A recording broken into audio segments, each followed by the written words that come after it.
Hello दोस्तो, आजच्या नवीन कथेमध्ये आपल्या सर्वांचं स्वागत आहे. आजच्या नवीन कथेचं नाव आहे फोटोतलं गूढ. दुपारच्या उन्हात घरभर शांतता पसरली होती. आई देवघरात बसून जप करत होती आणि मी आर्या जुन्या अल्बमची पानं उलटवत होते.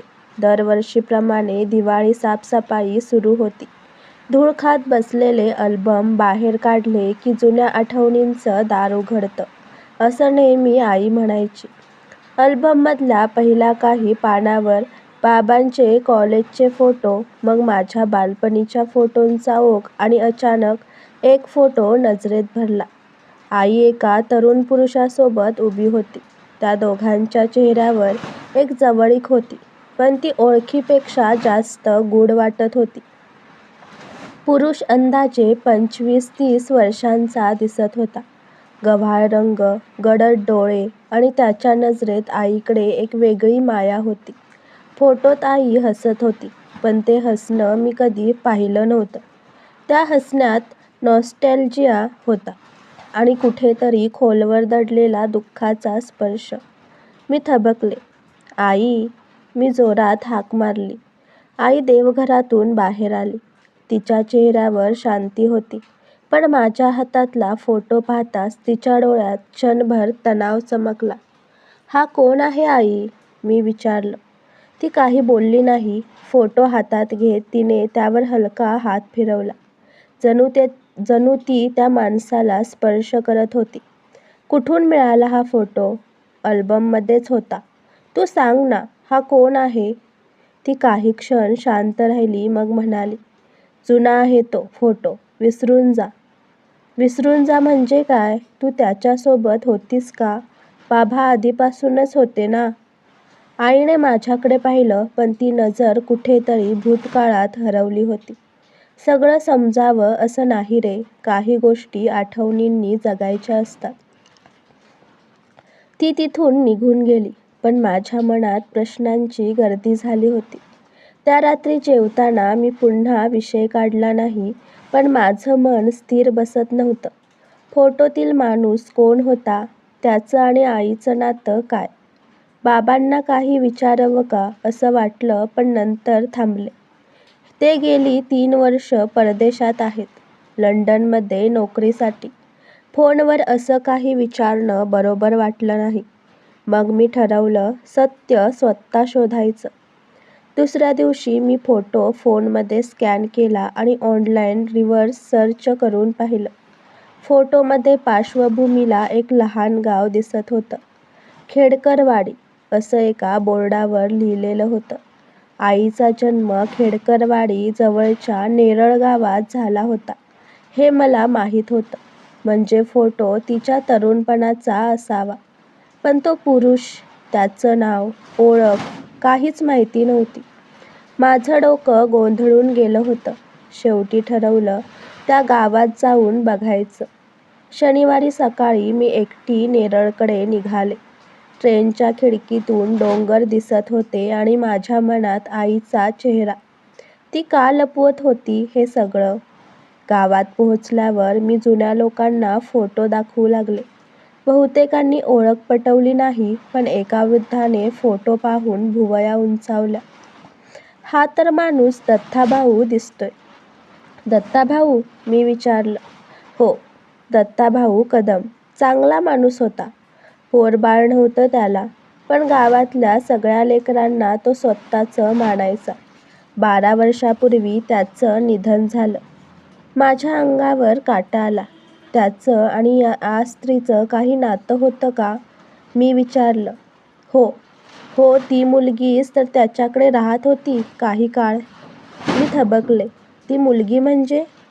ती म्हणजे तुझी आई असावी बहुतेक, त्या वृद्धाने सांगितलं.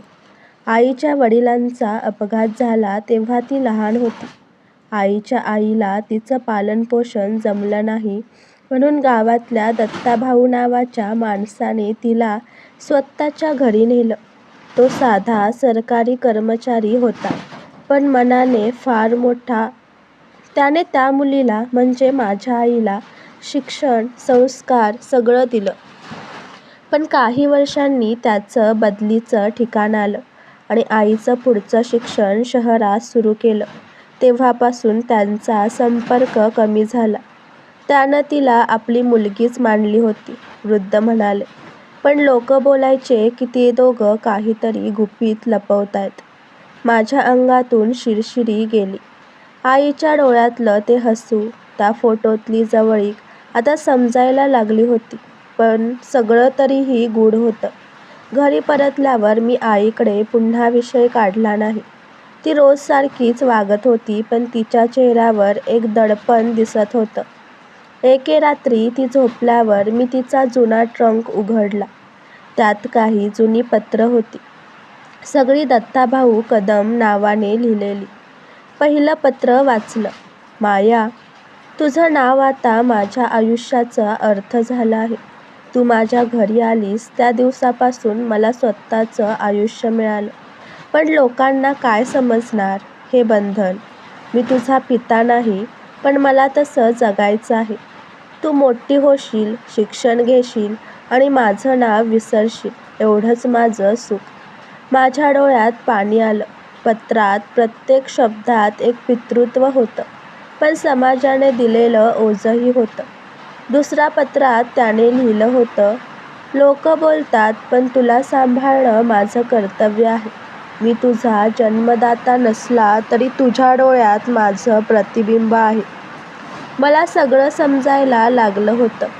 फोटोतील त्या माणसाने माझ्या आईचं आयुष्य घडवलं होतं आणि आईने ते गुपित म्हणून ठेवलं होतं, कारण लोक चुकीचा अर्थ लावतील या भीतीने.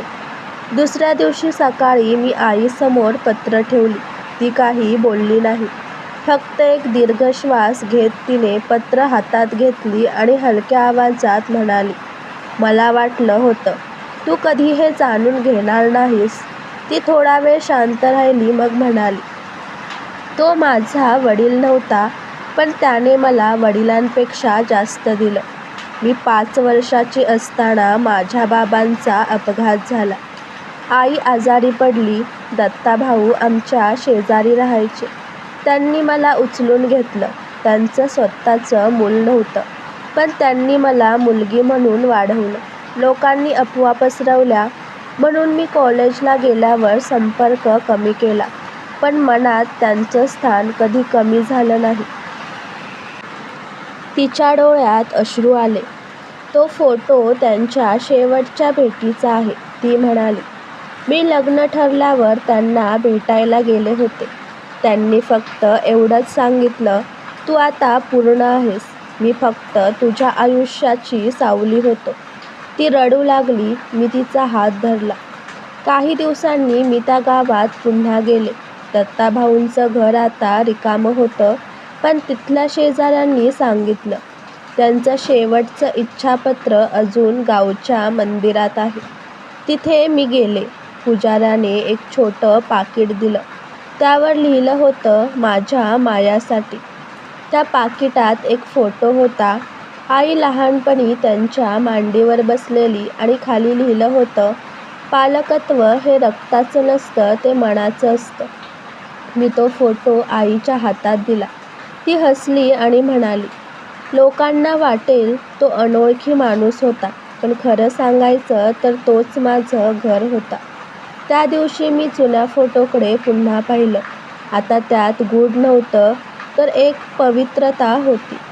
आईच्या चेहऱ्यावरच्या हसण्यातला अर्थ मला कळला.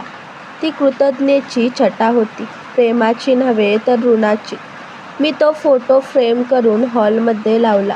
त्याखाली एक वाक्य लिहिलं, कधी कधी प्रेमाचं सर्वात सुंदर रूप म्हणजे निस्वार्थ दत्तक. आई आजही त्या फोटोकडे पाहते, हलकं हसते आणि म्हणते, लोक ज्या गोष्टींना रहस्य म्हणतात त्या काही वेळा फक्त उपकार असतात. आणि मला जाणवतं, एका फोटोमागचं गूढ म्हणजे एका आयुष्याचं कृतज्ञ सत्य. आजची कथा आवडला असल्यास व्हिडिओला लाईक करा, चॅनलला सबस्क्राईब करा आणि कथा कशी वाटली हे कमेंटद्वारे जरूर कळवा. व्हिडिओ जास्तीत जास्त शेअर करा. धन्यवाद.